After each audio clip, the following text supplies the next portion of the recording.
Hi, my name is Rufai Oseni, and I'm more than excited doing this video.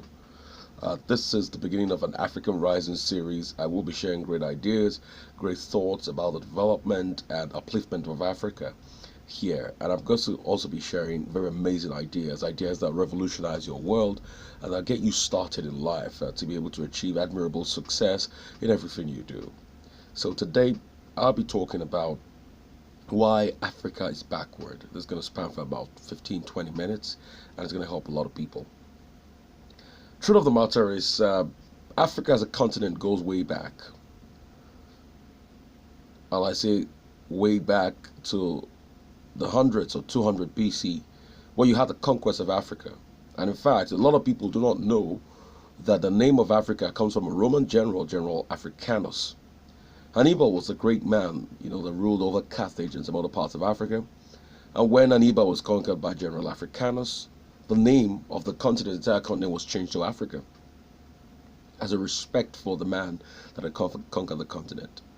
And since then, it's been a proliferation of wars, constant wars here and there, across empires, constant wealth being squandered like we had in the Timbuktu region of Africa, where Mansa Musa was said to be one of the richest emperors, and he took a lot of wealth everywhere with him until Timbuktu was invaded. So Timbuktu became just a land that had nothing before it used to be the hub of the continent. So this continued over the years, and this resulted in the development of a system where a lot of things went wrong. There was a proliferation in mass murder, there was a proliferation in death, poverty held sway, and things became pretty much very difficult for the African continent. And I'm just going to fast forward to the 1800s. The 1800s, where the colonial masters came and they saw a continent with large swaths of land and they invaded it. Maybe before, the 1800s, the 1700s, the Portuguese made the first incursion. And after the Portuguese made the first incursion, they decided to go one step further. Other people came, and all of this culminated into 1889's Berlin Conference, where Africa as a continent was shared without a single Africa being there seating. And we all know the story of how King Leopold of Belgium took a sizable portion of the Congo and some other lands of Africa. So the problem of Africa had been around for a very long time, and it had been a problem of misdirected leadership and lack of understanding of self, besmirched in colonialism that has held sway over the years and is continuous and is constant. And we only thought that the fight for independence was going to change all of this. Pretty much some countries got there early, Liberia in the 1920s, and some other African nations started fighting from there. And in our country, Nigeria, the fight was on. The likes of Nnamdi Azikiwe, Jaja Ajachukwu, and some other great patriots like that constantly fought for independence that we had. And that culminated into a 22-year-old, Anthony Anahoro, moving the motion for the Declaration of Independence for Nigeria. So a lot has gone wrong in Africa. And the story of Nigeria pretty much relates to all the story, the four big brothers in Ghana. And finally, they fought so hard before they got their independence in 1957. But 1960 was the melting point for Africa. A lot of African countries, well over 20 of them, got their independence that year. From Cape to Cairo, Africa charted a new course for itself, a new course for development, and they were ready to move in that direction. But the vestiges of colonialism didn't leave them. And as we all know, when a system brings you up, it is not just about the system bringing you up, but it's a system affecting your psyche. So colonialism over the years had constantly affected the African psyche and had constantly ruined the African psyche. And as a result of this, Africa started struggling, and they started struggling a great deal as a continent. The success level wasn't tenable, and there was a problem, a big disconnect as regard merging success and equitable justice and development.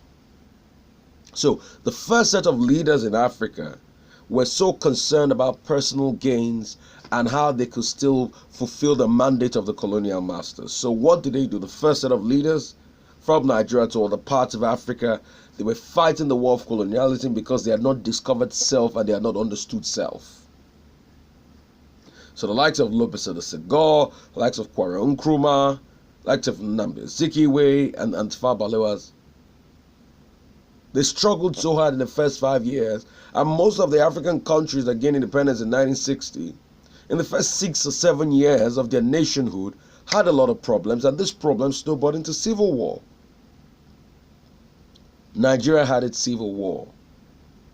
Ghana had a situation that was near civil war after Kwame Nkrumah left in the 70s when the military came in. And this became pervasive. This was a pervasive problem on ground in Africa. Some countries went under. The likes of Central African Republic with Bokassa went under. Idi Amin came into Uganda. And in the case of Uganda, just like in Nigeria, it is still about tribalism and colonial strife. It was still a big fight about the Buganda kingdom. And other parts of Uganda. So in fact, the king of Buganda was the greatest leader in the land at first. And in government, it was just only rife to put their own people in there. So that's why when Milton Obote from another clan came, and it was the leader of Uganda, there was strife, and the king of Buganda fought so hard to push him out, and in pushing him out, they brought in Idi Amin. And Uganda went into chaos. We all know what Idi Amin did, killed a lot of people, was cannibalistic, and most importantly, set the economy of Uganda back. That even as at 1997, the present president of Uganda, Yoweri Museveni, had to go to an investors forum in England and was begging all the Asians that left Uganda in the 70s to please come back because the economy of Uganda hasn't recovered. So that's the story of Africa across the years. A lot of potential, but less, activity as regards development.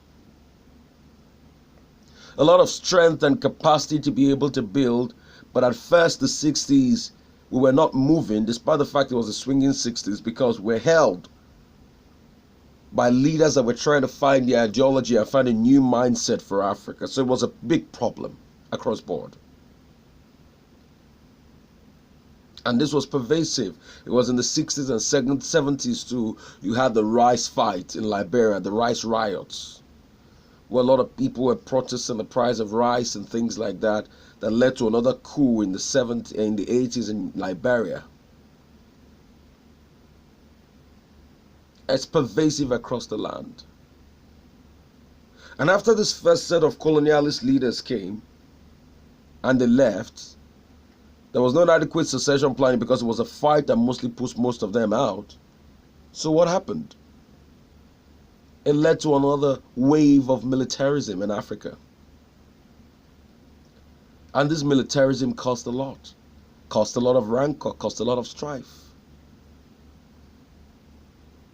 Military leaders didn't understand what governance was all about. So, all of this left Africa in a precarious situation.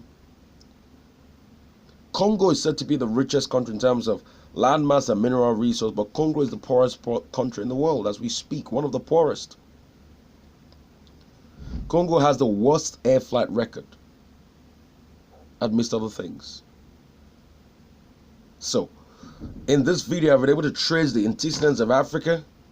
I've been able to look at what has happened And in my subsequent videos, I'm going to be creating solutions as regards the problem of Africa and understanding personal development. But Africa started missing it wrong in the 60s and the 70s. And that's why that year is a year that we shall mark and never leave. In this video series, I'm going to be talking about the problem of Nigeria, the problem of Dutch disease, and preferring solutions to them. If you love this video, share it. It is well.